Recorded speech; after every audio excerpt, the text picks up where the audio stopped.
pro-life leaders at the Capitol. These are important principles that we have an historic opportunity to make good on. They appeal to the GOP as Republicans work to recover from last week's health care failure.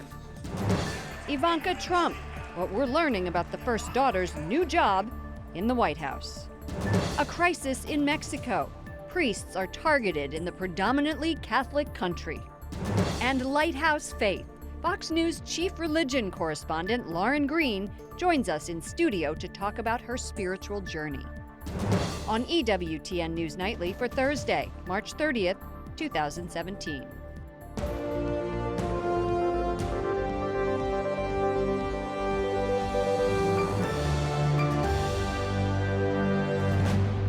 Good evening from Washington, D.C., and thank you to those of you joining us from around the world for news from a Catholic perspective.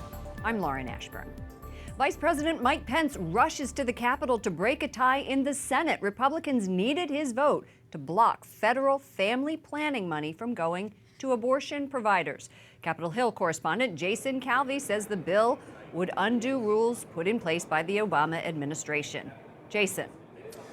Lauren, this comes the same day that Speaker Ryan meets with pro-lifers. Now, 2 Senate Republicans broke ranks and voted with all of the Democrats to uphold the Obama funding rule.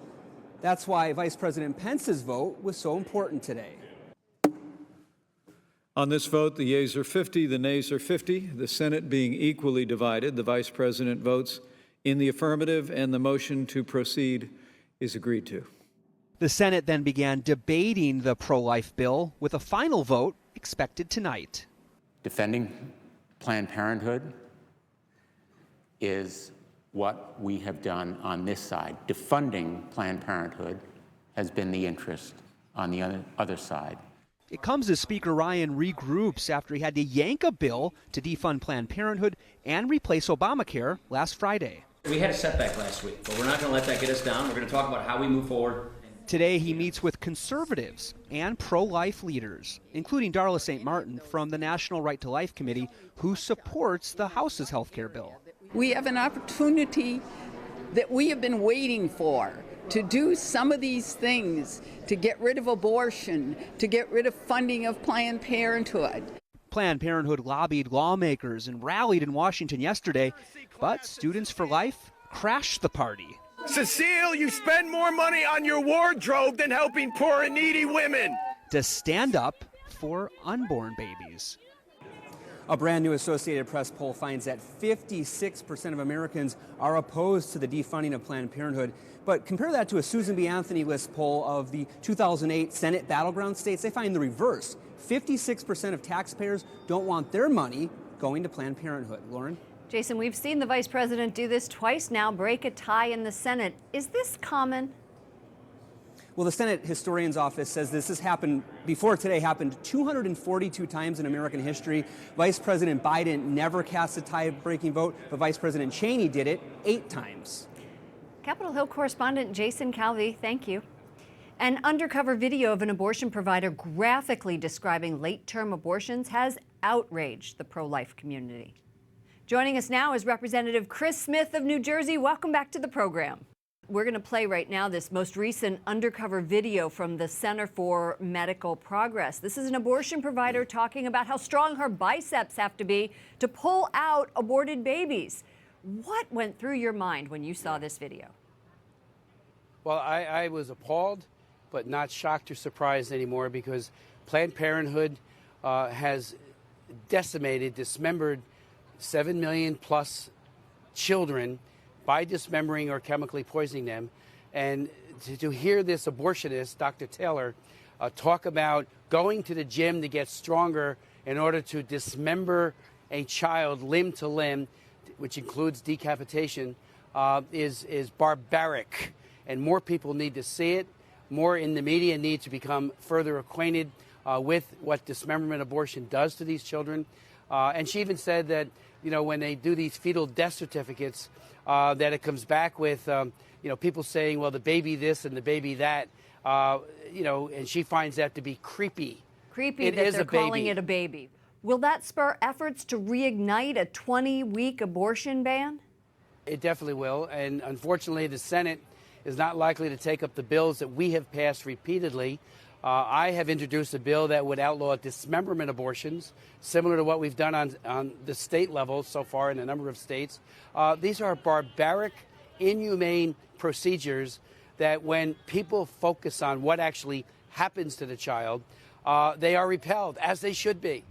You know, these are children. They need help, protection, love, compassion, empathy, not dismemberment and chemical poisoning. Thank you so much, Representative Chris Smith of New Jersey.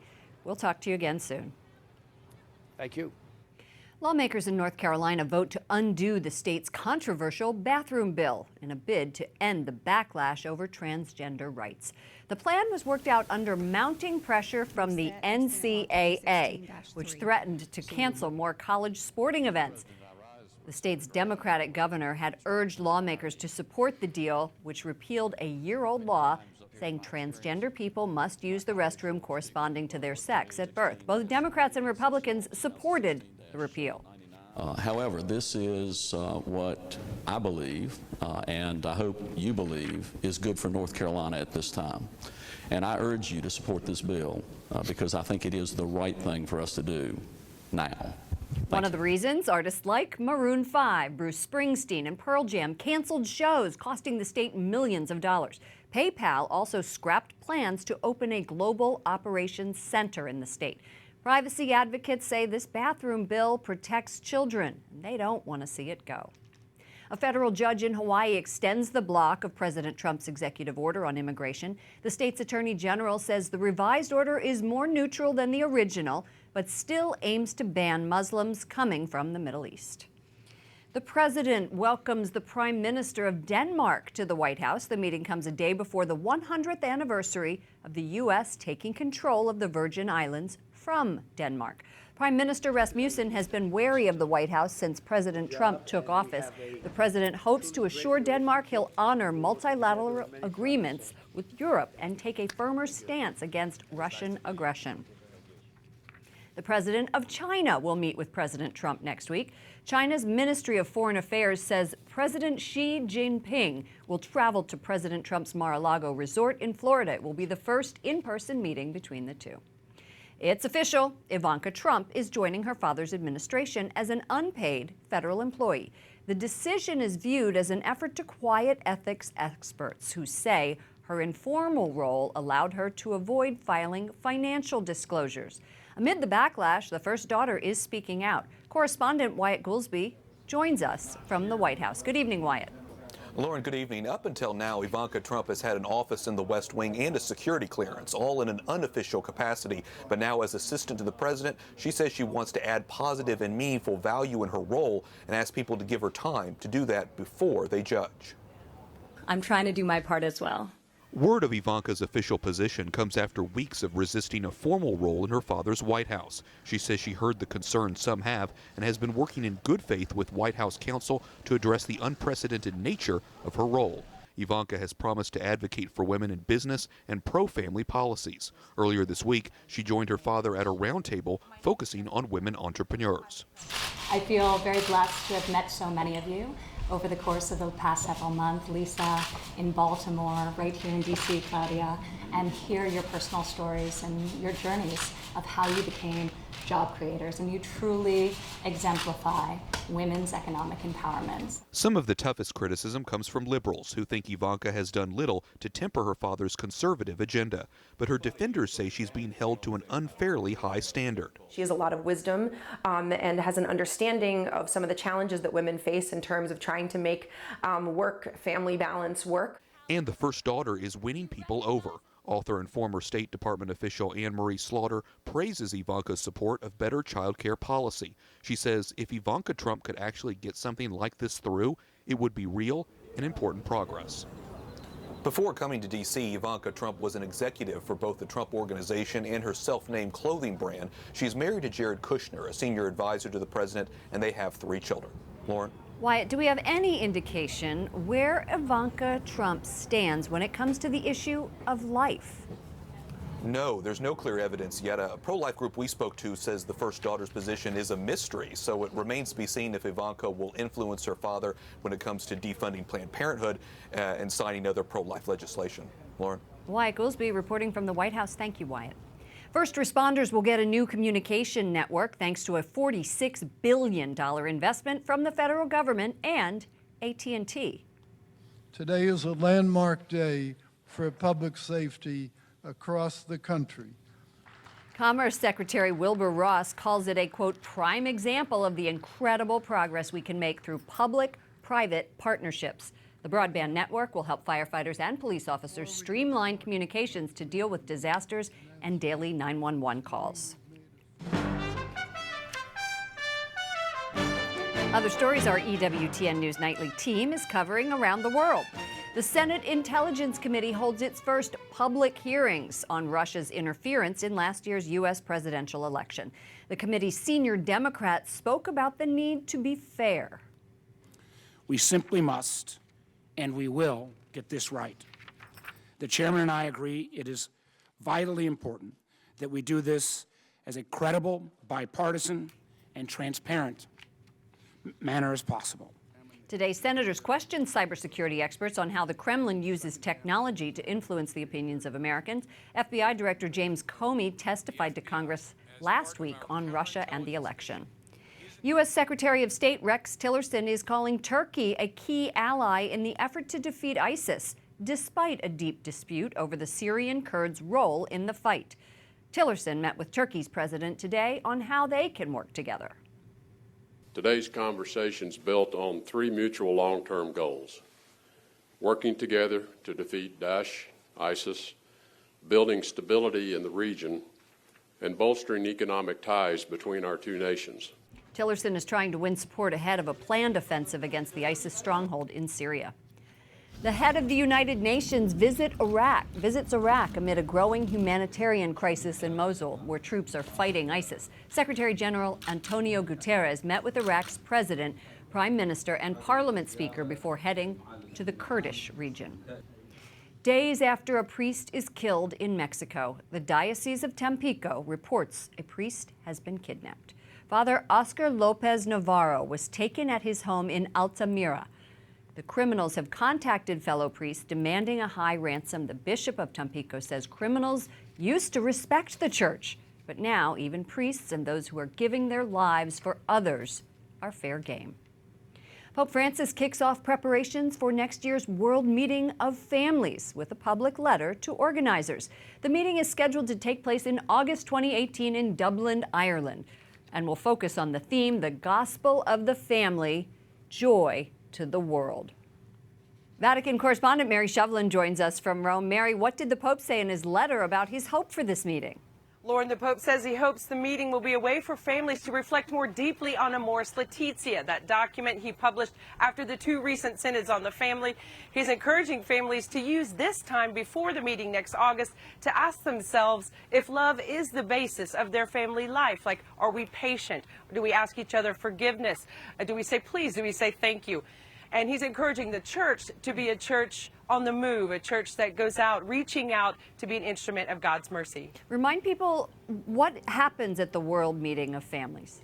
Well, the World Meeting of Families is a time they get together for the week before the Holy Father gets there, and hopefully he will. That question is still to be answered. So they get together for catechesis, family celebration. Different families give their various testimonies, and it's all happening in Dublin. But we have to remember it's a worldwide event. Families coming from every corner of the globe. And what issues are going to be discussed?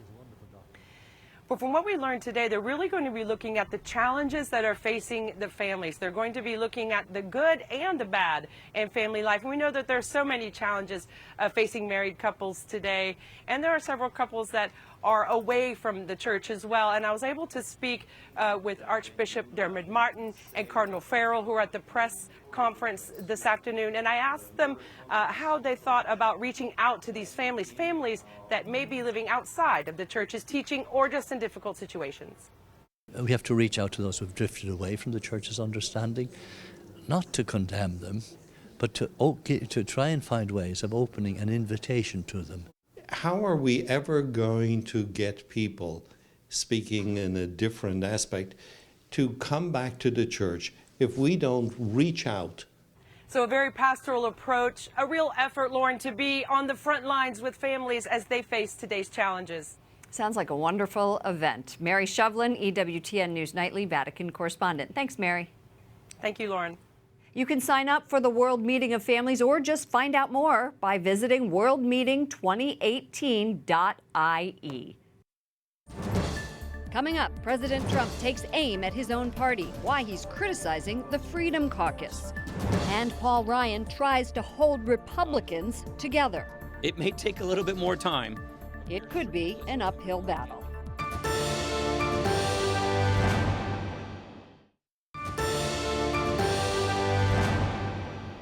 President Trump takes the conservative Freedom Caucus to task for helping defeat the GOP health care plan in the House. He tweeted, "The Freedom Caucus will hurt the entire Republican agenda if they don't get on the team and fast.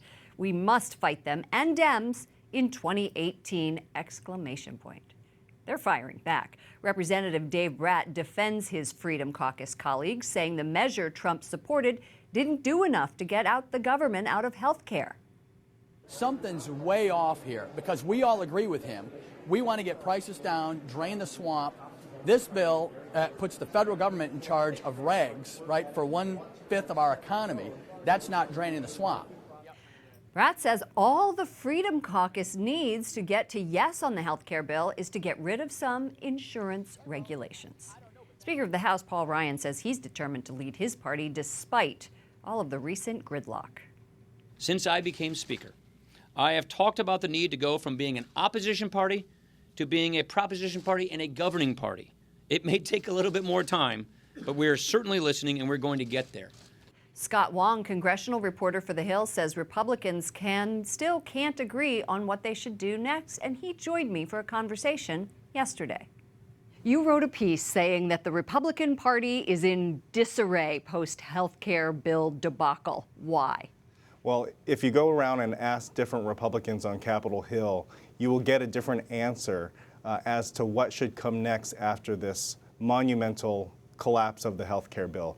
Some Republicans, like Billy Long, say they want to do infrastructure. Others, like Kevin Brady, the chairman of the Ways and Means Committee, he wants to do tax reform.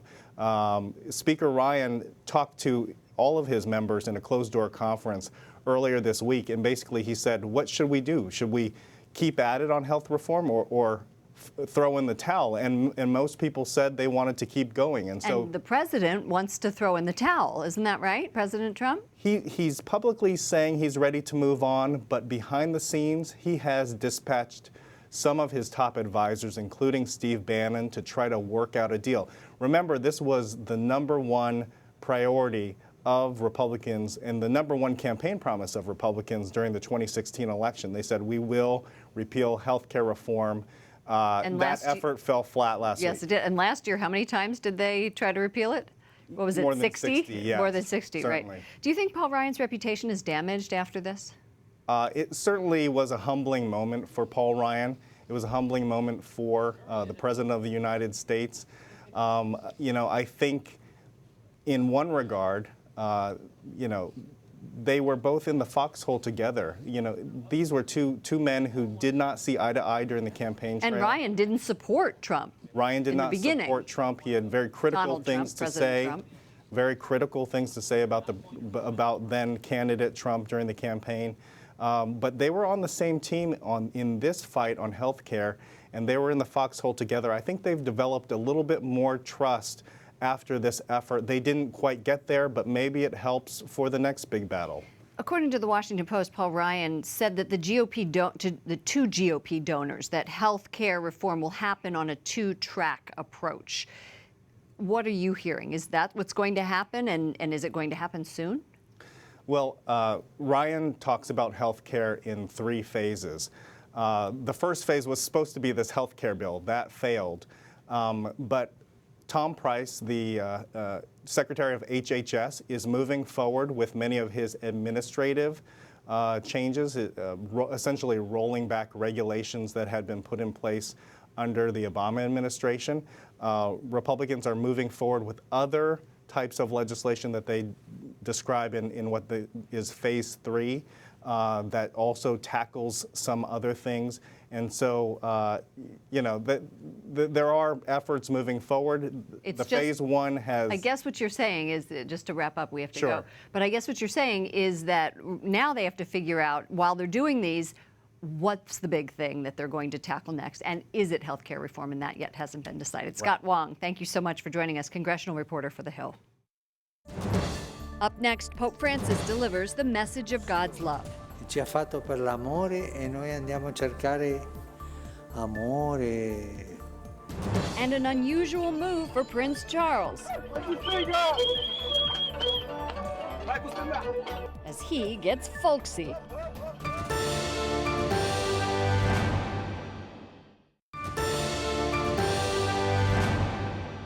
Ci ha fatto per l'amore e noi andiamo a cercare amore.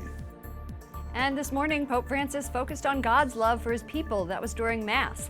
The Holy Father says all of us are God's dream, but he becomes disappointed when people betray him by following fantasies and false idols.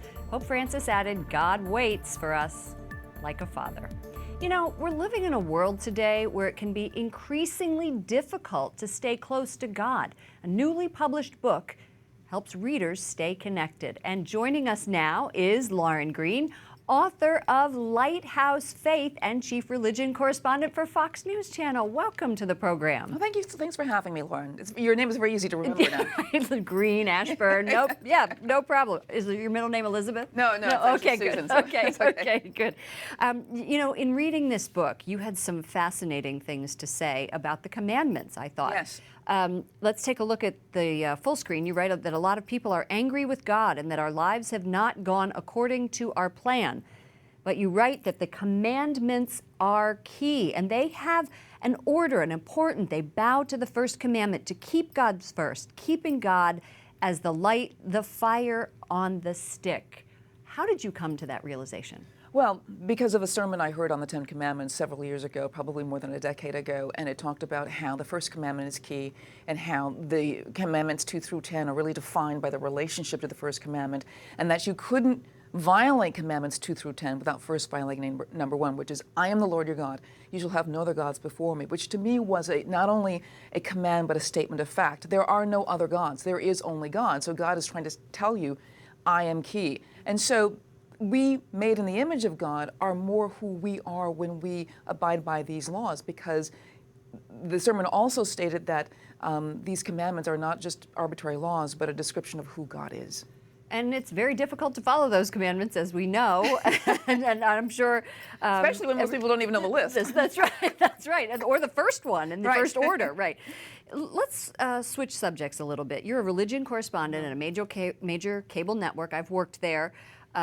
It's very competitive. How much do you have to fight for airtime to get religion stories told?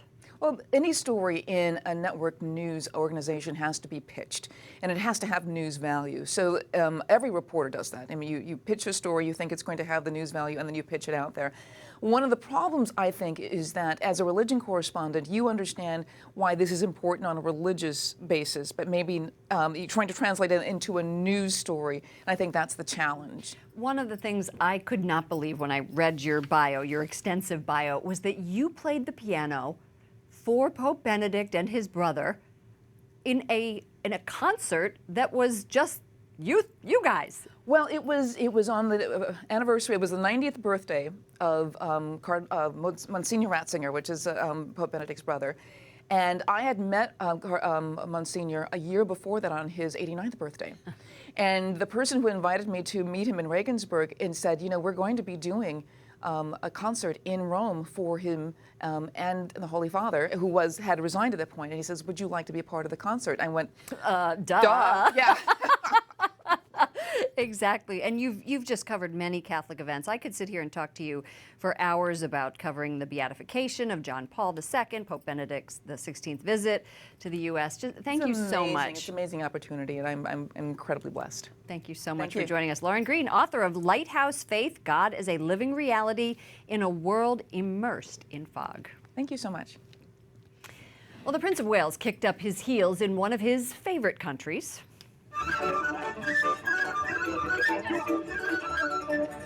Enamored with Romanian culture, he joined folk dancers for a traditional swing. We might not be seeing it here. He owns 2 properties in Transylvania and has common lineage with Vlad the Impaler. His trip is seen, though, as an effort to reassure the European Union nations that Britain remains a close ally following Brexit. He's beginning this 9-day tour with his wife, Camilla. It will include a stop at the Vatican to meet with the Holy Father. That does it for us. For all of us here at EWTN News Nightly, to all of you around the world, I'm Lauren Ashburn. Thank you for joining us. Don't forget, follow us on Facebook and Twitter for behind-the-scenes looks at News Nightly. Me and Lauren goofing around. And I'll see you again tomorrow. Good night, and God bless.